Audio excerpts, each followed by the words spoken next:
LeBron James is claiming that his son, Bronny James, does not care about anyone's nepotism claims after the Lakers drafted Bronny 55th overall in the 2024 NBA draft. During a Team USA basketball practice, LeBron did an interview in which he said, "I don't know if people really understand Bronny, but he doesn't care. I'm the one that actually cares a lot," said LeBron. "When I came in, I wanted people to like me. And some of the things that people were saying about me kind of bothered me early on in my career." Bronny don't care about nobody. He doesn't even listen to that stuff. He's like the coolest.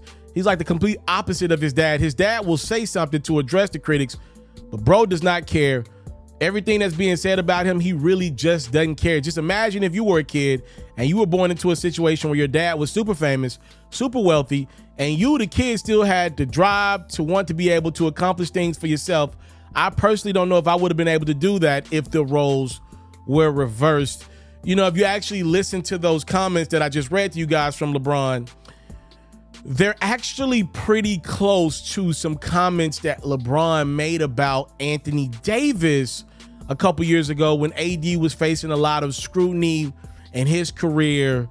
LeBron said, you know, AD doesn't even have social media. He doesn't even hear a lot of what y'all saying about him and all that stuff. So I'm kind of like associating the two, because it almost felt like LeBron was acting as big brother to AD then, and now he's actually dad to Bronny. And it looks like LeBron is doing his best to be the cover, to take all of it on the chin. If y'all think it's about somebody, say it's about me. Say it's about my power that me and my agent Rich Paul have obtained in the NBA, instead of blaming my kid. You know, I think that's what he's trying to do. Whether Bronny really cares or not, LeBron says he does not. I think LeBron at this point is just doing what most parents would do, which is trying to step in and put out a fire before it really flames heavy, right? I think that's what LeBron is doing. I will continue to say this one thing. I hope and pray that Bronny James being in the NBA and getting a guaranteed deal by the Los Angeles Lakers is his dream.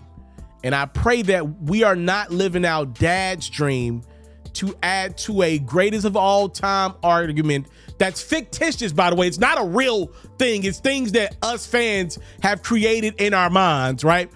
It's not a real thing. Everybody has their own perspective on who's the GOAT. I would hope that dad's not trying to add to a fictitious argument and putting his son in a bad spot a year removed from a heart attack. And even if the kid's maybe not good enough to be a professional basketball player on his own, I would hope the kid's living out his dream and not the kids helping dad live out his dream of being a fictitious GOAT. I will say this, LeBron hit the nail on the head with one thing. These kids don't care about nothing nowadays. Have you been around somebody around the age of 21? I'm 30, so I'm not too old, but I'm not too young either anymore. These kids under 21 don't give a damn about nothing. They don't care about, I guess it's just like the way of the world with social media. They genuinely don't care about anything. And it leads me to the best point that I have in this video. Here's where I'm about to cook.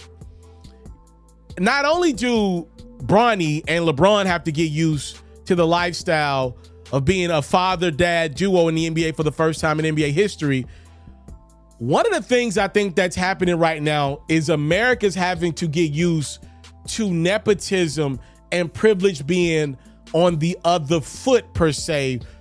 We don't really see situations like this play out. I went to Tennessee. I know a lot about Dalton Connect, which was the Lakers' first-round pick, number 17 in the 2024 NBA draft. He was one of the best players in college basketball last year. I believe he was the best player in college basketball.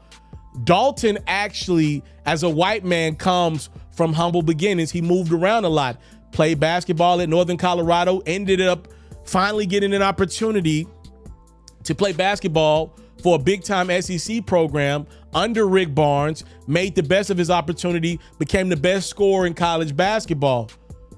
Now look on the other side of this thing. LeBron got a son named Bronny.